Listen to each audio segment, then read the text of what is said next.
നമസ്കാരം. ഞാൻ doctor Shamsuddin, മെഹ്റാസ് hospital, Kozhikode. കഴിഞ്ഞ ദിവസങ്ങളിൽ ഹോസ്പിറ്റലിൻ്റെ മുന്നിൽ ഇല്ലെങ്കിൽ എൻ്റെ ഒ പിയുടെ മുന്നിൽ കൂടുതൽ അമ്മമാർ കുഞ്ഞുങ്ങളും പിടിച്ചിരിക്കുന്ന ഒരു സീനാണ് കണ്ടുകൊണ്ടിരിക്കുന്നത്. എല്ലാവർക്കും പ്രധാനമായിട്ടും ചുമ, പനി, ജലദോഷം എന്നിവയാണ് ലക്ഷണങ്ങൾ. അതിൻ്റെ നമ്പർ ദിവസം കൂടുന്തോറും പേഷ്യൻറ്റിൻ്റെ നമ്പറുകളും കൂടിക്കൊണ്ടിരിക്കുന്നു. സംസാരിച്ച് കഴിഞ്ഞപ്പോഴാണ് അവരെല്ലാം വളരെ ആകാംക്ഷയോടെയാണ് പറയുന്നത്, ഡോക്ടറെ, ആകെ കൂടെ മനസ്സിനൊരു സുഖമില്ല, പുറത്തുനിന്നുള്ള വാർത്തകളും മീഡിയയും എല്ലാം കൂടെ നമുക്കൊരു പ്രത്യേക സുഖക്കുറവാണ് കിട്ടുന്നത്. ഈ പുതിയ കോവിഡ് വേരിയൻറ്റിൻ്റെ ഉത്ഭവം ആണ് അവരിൽ കൂടുതൽ പ്രശ്നങ്ങൾ ഉണ്ടാക്കിയിട്ടുള്ളത്. ഓരോരുത്തരെയും എക്സാമിൻ ചെയ്ത് നോക്കുമ്പോഴാണ് അവർ കോവിഡിനേക്കാൾ പ്രധാനമായും അവരിൽ വന്നുകൊണ്ടിരിക്കുന്നത്, ഡോക്ടർമാരെ കാണുന്നുണ്ട് കുറച്ച് കാലങ്ങളായിട്ട്, എങ്കിൽ പോലും അവർക്ക് ഒരു കൃത്യമായിട്ടുള്ള മരുന്നിന് ശേഷം വീണ്ടും വീണ്ടും റിപ്പീറ്റഡ് ആയിട്ട് അസുഖങ്ങൾ വന്നുകൊണ്ടിരിക്കുകയാണ്. ചുമ പനി എന്നുള്ള ആ ഒരു തരം സൈക്കിൾ അവരിൽ വന്നുകൊണ്ടിരിക്കുന്നു. അത് അസുഖം ഇല്ലെങ്കിൽ ഡോക്ടർമാരുടെ ട്രീറ്റ്മെൻറ്റിൻ്റെ അഭാവം കൊണ്ടോ മോശം കൊണ്ടോ അല്ല, കുട്ടികളുടെ ഇമ്മ്യൂണിറ്റി ഇല്ലെങ്കിൽ രോഗപ്രതിരോധ ശക്തി കുറവുള്ളത് കൊണ്ടാണ് അങ്ങനെ സംഭവിച്ചുകൊണ്ടിരിക്കുന്നത്. ഇമ്മ്യൂണിറ്റി എന്തുകൊണ്ട് കുറയുന്നു എന്ന് നോക്കിക്കഴിഞ്ഞിട്ടുണ്ടെങ്കിൽ ഒരുപാട് കാരണങ്ങൾ അതിനുണ്ട്.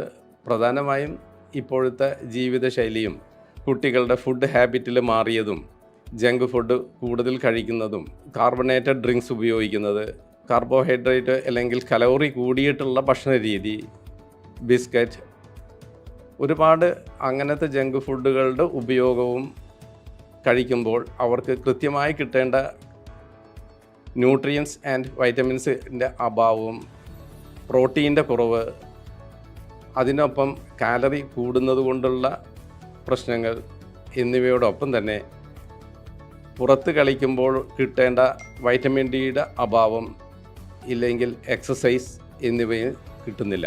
പണ്ട് കാലങ്ങളിൽ നമ്മൾ കൂടുതൽ പുറം കളികളിലോ ഔട്ട്ഡോർ ആക്ടിവിറ്റീസിലോ ആയിരുന്നു ഉണ്ടായിരുന്നത്. ഇപ്പോൾ നമ്മുടെ ശൈലി മാറി. വീടിനകത്ത് മൊബൈലിലോ ലാപ്ടോപ്പിലോ കുട്ടികൾ വീഡിയോ ഗെയിമോ യൂട്യൂബോ കൂടുതൽ കാണുന്നത് കൊണ്ട് അവരുടെ ഔട്ട്ഡോർ ആക്ടിവിറ്റീസ് കുറഞ്ഞതുകൊണ്ടും ഇമ്മ്യൂണിറ്റി കുറയാനുള്ള സാഹചര്യം കൂടിക്കൊണ്ടിരിക്കുകയാണ്. കുട്ടികളുടെ ഇമ്മ്യൂണിറ്റി എങ്ങനെ കൂട്ടാം എന്നുള്ളതാണ് നമുക്കിനി നോക്കേണ്ടത്. പണ്ട് കാലത്ത് നമ്മൾ ഭക്ഷണ രീതിയും ഇപ്പോഴത്തെ ഭക്ഷണ രീതിയും വ്യത്യാസമുണ്ട്. പണ്ട് നമ്മുടെ വീടിന് ചുറ്റുമുള്ള ഇലക്കറികളോ പച്ചക്കറികളോ കിട്ടുന്ന മത്സ്യങ്ങളോ വിഷരഹിതമായ ഭക്ഷണ രീതിയായിരുന്നു പണ്ടുണ്ടായിരുന്നത്. ഇന്നാണെങ്കിൽ നാം പ്രധാനമായും ഭക്ഷണം ആശ്രയിക്കുന്നത് വൈകുന്നേരമായി കഴിഞ്ഞിട്ടുണ്ടെങ്കിൽ മിക്കവാറും അടുത്ത ഹോട്ടലിൽ നിന്ന് ഫുഡ് വരുത്തി ഭക്ഷണം കഴിക്കുന്ന ഒരു ശീലം എല്ലാവിധ വിഭാഗങ്ങളിലേക്കും എത്തിക്കൊണ്ടിരിക്കുകയാണ്. ദിവസമില്ലെങ്കിൽ ആഴ്ചയിൽ 3 ദിവസമെങ്കിലും പുറത്തു നിന്നുള്ള ഭക്ഷണം ആണ് എല്ലാവരും ആഗ്രഹിക്കുന്നതും പ്രയോഗിക്കുന്നതും. പല കാരണങ്ങളുണ്ടാവാം അതിന്. അമ്മമാരുടെ ജോലി തിരക്കുണ്ടാവാം, വീട്ടിൽ കുക്ക് ചെയ്യാനുള്ള ബുദ്ധിമുട്ടുണ്ടാവാം, കുട്ടികളെ പഠിപ്പിക്കുമ്പോൾ കൂടുതൽ സമയം അതിൽ കോൺസെൻട്രേറ്റ് ചെയ്യുമ്പോൾ അത് പറ്റാത്തതുകൊണ്ടാവാം. കാരണത്തിലേക്കല്ല പോകുന്നത്, നമ്മുടെ ഭക്ഷണരീതി എന്താണെന്നൊന്ന് അനലൈസ് ചെയ്തെന്ന് മാത്രമേ ഉള്ളൂ. അതേപോലെ തന്നെയാണ് പണ്ട് നാം സ്കൂളിൽ നിന്ന് വന്നു കഴിഞ്ഞിട്ടുണ്ടെങ്കിൽ വീടിനകത്തിരിക്കാതെ ബുക്കും സഞ്ചിയും വന്ന യൂണിഫോം അഴിച്ചിട്ടിട്ട് ഒരൊറ്റ ഓട്ടമാണ് പുറത്തു പോയി വെള്ളത്തിൽ ചാടുകയോ ഫുട്ബോൾ കളിക്കുകയോ പന്തെറിയുകയോ എന്തെങ്കിലും 1 മണിക്കൂർ ചെയ്ത് കഴിഞ്ഞ് വന്ന് കുളിച്ചിട്ടാണ് പിന്നെ അടുത്ത പരിപാടിയിലേക്ക് പോകുന്നത്. ഇന്ന് ആ സിസ്റ്റം നമ്മൾ മാറി. ഇന്ന് നാം വീടിനകത്ത് നാം കൂടുതൽ സമയം ചെലവഴിക്കും, പുറത്ത് നാം ഒട്ടും സമയം ഇല്ലാതാകുന്ന ഒരു ശീലത്തിലേക്ക് എത്തിമാറി. അത് മൊബൈൽ ഫോണിൻ്റെയും ലാപ്ടോപ്പിൻ്റെയും ഇല്ലെങ്കിൽ ടി വിയുടെയും വരവായിരിക്കാം അതിന് പ്രധാനമായും വന്നിട്ടുണ്ടാവുന്നത്. എന്തുകൊണ്ടാണെങ്കിലും ആ ഒരു ആസ്പെക്റ്റ് ഭക്ഷണ രീതിയുമാണ് പ്രധാനമായും നമ്മുടെ ഇമ്മ്യൂണിറ്റി കുറയാൻ ഇടയാക്കിയിട്ടുള്ളത്. ഇന്ന് ഞാൻ പറയാൻ പോകുന്നത് എങ്ങനെ നമുക്ക് ഇമ്മ്യൂണിറ്റി കൂട്ടാമെന്നുള്ളതിനെ കുറിച്ചാണ്. അത് നാച്ചുറൽ മെത്തേഡ് കൊണ്ട് നമുക്ക് ഇമ്മ്യൂണിറ്റി കൂട്ടാം, മെഡിസിൻ കൊണ്ട് കൂട്ടാം, ഇല്ലെങ്കിൽ കുറച്ച് ഭക്ഷണ രീതിയിൽ ഒന്ന് മാറ്റം വരുത്തി കുറച്ച് സാധനങ്ങൾ ഒഴിവാക്കിക്കൊണ്ട് നമുക്ക് ഇമ്മ്യൂണിറ്റി കൂട്ടാം. കുറച്ച് ഭക്ഷണങ്ങൾ നമുക്ക് ഇമ്മ്യൂണിറ്റിയെ മോശമാക്കുന്ന ഭക്ഷണമുണ്ട്, അതും ഇതിനൊപ്പം തന്നെ നാം മാറ്റേണ്ടതാണ്.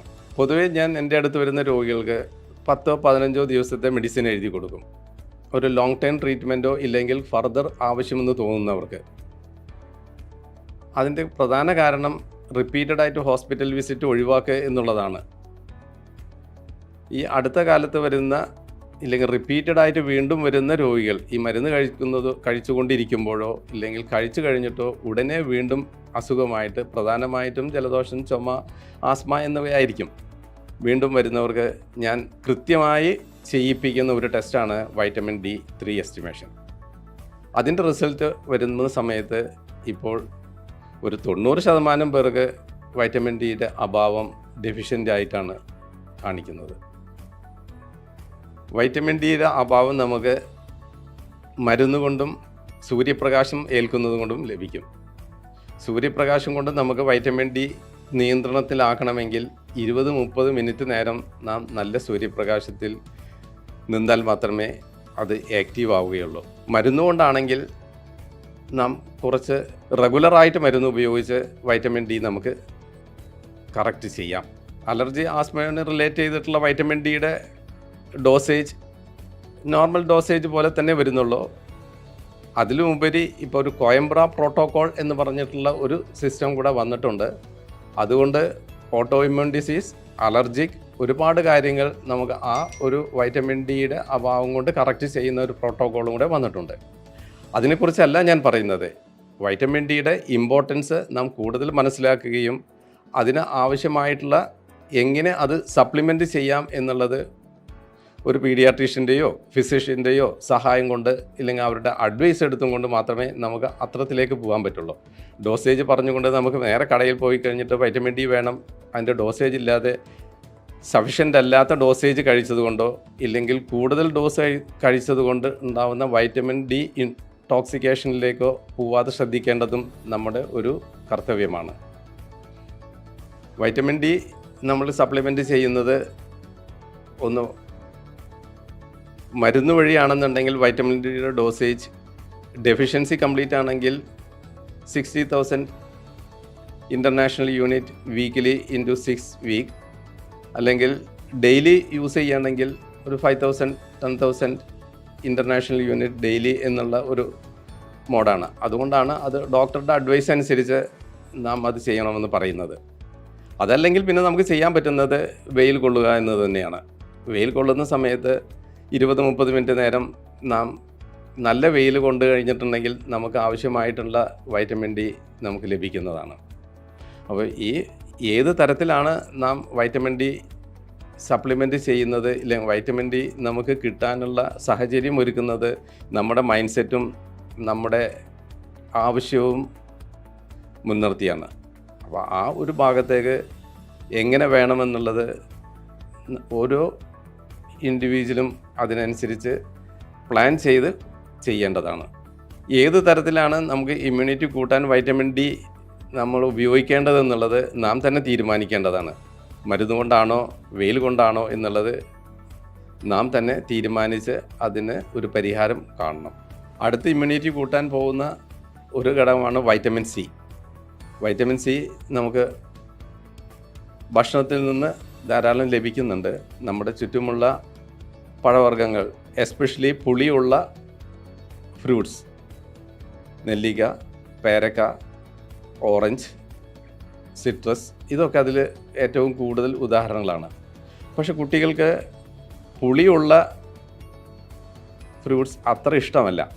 പിന്നെ ചില അസുഖങ്ങൾക്കും വയറിന് എന്തെങ്കിലും പ്രശ്നങ്ങളുണ്ടെങ്കിലും പുളി കഴിച്ചു കഴിഞ്ഞിട്ടുണ്ടെങ്കിൽ അല്ലെങ്കിൽ പുളി രസമുള്ള ഫ്രൂട്ട്സ് കഴിച്ചാൽ അത് അത്ര നല്ലതല്ല.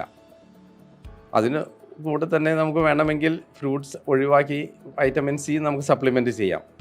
കഴിഞ്ഞ കോവിഡിൻ്റെ പാൻഡമിക് സമയങ്ങളിൽ നാം കൂടുതൽ വൈറ്റമിൻ സി സപ്ലിമെൻറ്റ് ചെയ്തിരുന്നു. വൈറ്റമിൻ സി സപ്ലിമെൻറ്റ് ചെയ്യുന്നത് നമ്മുടെ ആൻറ്റി വൈറൽ പാർട്ടിനും ഒപ്പം തന്നെ ഇമ്മ്യൂണിറ്റി കൂട്ടാനും സഹായിക്കുന്നതാണ് വൈറ്റമിൻ സി. അതുകൊണ്ടാണ് വൈറ്റമിൻ സി ഇമ്മ്യൂണിറ്റിയുടെ പാർട്ടായിട്ട് നമുക്ക് ഇവിടെ അത് ഉപയോഗിക്കാൻ ആവശ്യപ്പെടുന്നത്. അപ്പോൾ നാം ഭക്ഷണത്തിലൂടെ അല്ലെങ്കിൽ ഫ്രൂട്ട്സിലൂടെ വൈറ്റമിൻ സി എത്തിക്കണമെന്നെങ്കിൽ നമ്പർ ഓഫ് ഫ്രൂട്ട്സ് ഇല്ലെങ്കിൽ ക്വാണ്ടിറ്റി കൂടുതൽ ഉപയോഗിച്ചാൽ മാത്രമേ റിക്വയർഡ് ആയിട്ടുള്ള ക്വാണ്ടിറ്റി ഓഫ് വൈറ്റമിൻ സി നമുക്ക് ലഭിക്കുകയുള്ളൂ. അപ്പോൾ അതിന് ഏറ്റവും എളുപ്പമെന്ന് പറയുന്നത് വൈറ്റമിൻ സി ടാബ്ലറ്റ് ഉപയോഗിക്കുക എന്നുള്ളതാണ്. Vitamin C 500 milligram tablet available ആണ്. അത് നമുക്ക് ഉപയോഗിക്കാം. അതിൻ്റെ ഒപ്പം തന്നെ നാം ഫ്രൂട്ട്സും കൂടുതൽ ഉപയോഗിക്കുക. ഇത്രയും കാര്യങ്ങളിലൂടെ നമുക്ക് വൈറ്റമിൻ സി നമ്മുടെ ശരീരത്തിലേക്ക് എത്തിക്കഴിഞ്ഞിട്ടുണ്ടെങ്കിൽ അല്ലെങ്കിൽ അതിൻ്റെ ഡോസ് കറക്റ്റ് ആണെന്നുണ്ടെങ്കിൽ നമുക്ക് ഇമ്മ്യൂണിറ്റി ഒന്നുകൂടെ മെച്ചപ്പെടുത്താൻ പറ്റുന്നതാണ്. വൈറ്റമിൻ ഡിയുടെ ഒപ്പം തന്നെ വൈറ്റമിൻ സിയും നമ്മുടെ ഇമ്മ്യൂണിറ്റി കൂട്ടാൻ സഹായിക്കുന്ന ഘടകങ്ങളാണ്. അടുത്ത ഘടകം ഒമേഗ 3 ആണ്. ഒമേഗ 3 നമ്മുടെ ശരീരത്തിന് ആവശ്യമായിട്ടുള്ള ഒരു പദാർത്ഥമാണ്. അത് നമ്മുടെ ബ്രെയിൻ മുതൽ പാദം വരെ എല്ലാ ഭാഗത്തേക്കും ഒമേഗ 3യുടെ ആവശ്യമുണ്ട്.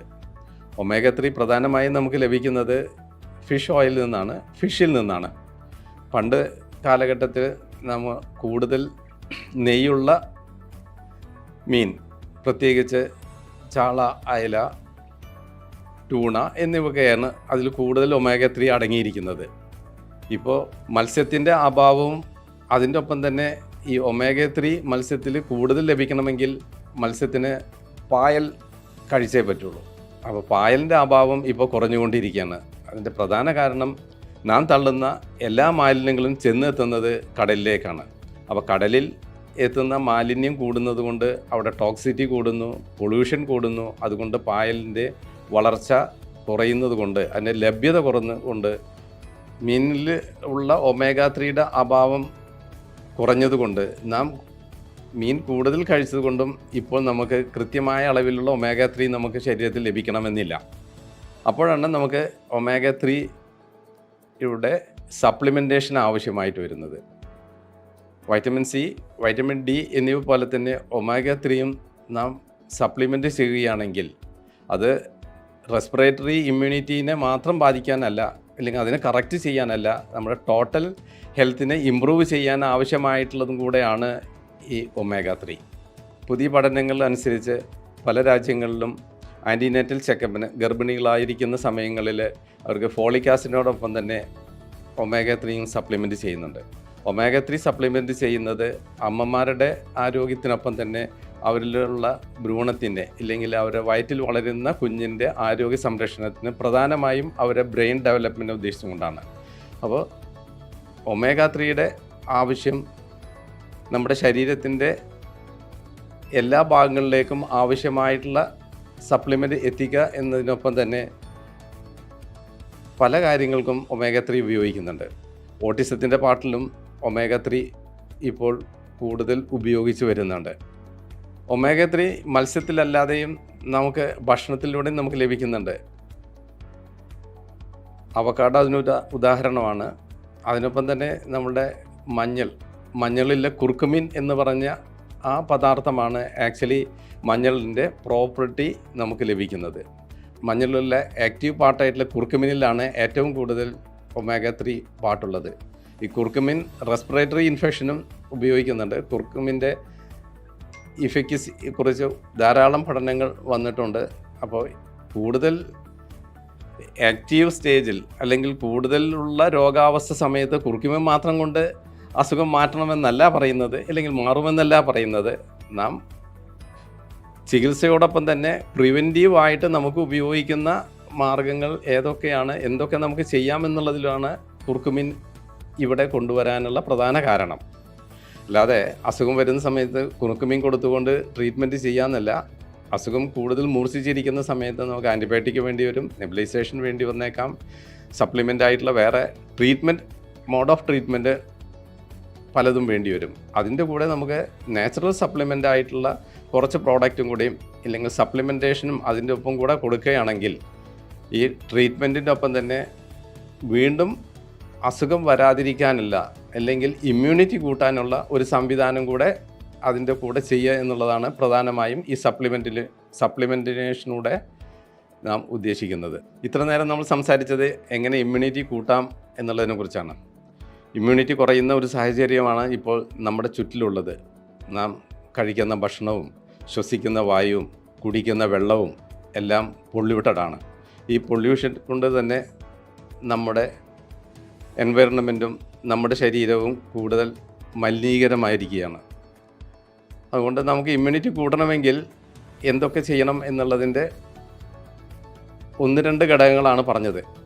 ഒന്ന്, നാച്ചുറലായിട്ട് കൂട്ടുന്നതിനെ കുറിച്ചാണ് നേരത്തെ സംസാരിച്ചത്. ഈ നാച്ചുറൽ അല്ലാതെ നമുക്ക് ഇമ്മ്യൂണിറ്റി കൂട്ടുകയോ അല്ലെങ്കിൽ രോഗത്തെ നമുക്ക് നിയന്ത്രിക്കുന്ന സാഹചര്യങ്ങളും നമ്മുടെ അതിൻ്റെ ഒപ്പം തന്നെ ഉണ്ട്. മെഡിക്കേഷൻ വഴിയാണെന്നുണ്ടെങ്കിൽ മോണ്ടിയുലേക്കാസ്റ്റ് എന്നുള്ള ഒരു ഗുളിക, റെസ്പിറേറ്ററി ഇൻഹെയിലറുകൾ, റെസ്പ്യൂൾസുകൾ, അങ്ങനെ പലതരം വന്ന് നമുക്ക് രോഗത്തെ നിയന്ത്രണത്തിലാക്കാൻ പറ്റും.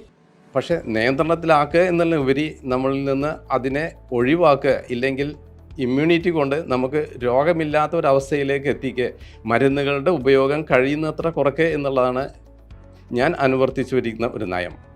അതുകൊണ്ട് കൂടുതൽ നമുക്ക് ഇമ്മ്യൂണിറ്റി കൂട്ടാൻ വേണ്ടിയിട്ട് vitamin C, vitamin D, omega-3 എന്നിവ നമ്മുടെ ഭക്ഷണത്തിൽ ഉൾപ്പെടുത്തി ഒരു ഫുഡ് സപ്ലിമെൻറ്റേഷൻ എന്ന രീതിയിലോ അതിനെ നമുക്ക് തുടർന്ന് മുന്നിലേക്ക് കൊണ്ടുപോവുകയാണെങ്കിൽ നമുക്ക് ഈ റെസ്പിറേറ്ററി ഇൻഫെക്ഷന്, അലർജിക് പാർട്ട് നമുക്ക് ഒരു പരിധി വരെ അല്ലെങ്കിൽ മാക്സിമം നമുക്ക് നമ്മളിൽ ഇതിനെ മാറ്റാവുന്നതാണ്. ഈ ഫുഡ് സപ്ലിമെൻറ്റേഷൻ മരുന്നിനേക്കാൾ ഉപരി നമുക്ക് ഉപയോഗിക്കുകയാണെങ്കിൽ നമ്മുടെ ഇമ്മ്യൂണിറ്റി ഇമ്പ്രൂവ് ചെയ്യുകയും നമുക്ക് രോഗമില്ലാത്തൊരവസ്ഥയിലേക്ക് നമുക്ക് എത്തുകയും ചെയ്യും. ഇന്ന് നാം സംസാരിച്ചത് എങ്ങനെ നമ്മുടെ ഇമ്മ്യൂണിറ്റി കൂട്ടാം, പ്രധാനമായും ഭക്ഷണത്തിലൂടെ ഇല്ലെങ്കിൽ പ്രകൃതിയിലൂടെ നമുക്ക് എങ്ങനെ ഇമ്മ്യൂണിറ്റി കൂട്ടാമെന്നതിനെക്കുറിച്ചാണ്. അടുത്ത വീഡിയോയുമായി നമുക്ക് വീണ്ടും കാണാം. അതുവരെ നന്ദി, നമസ്കാരം.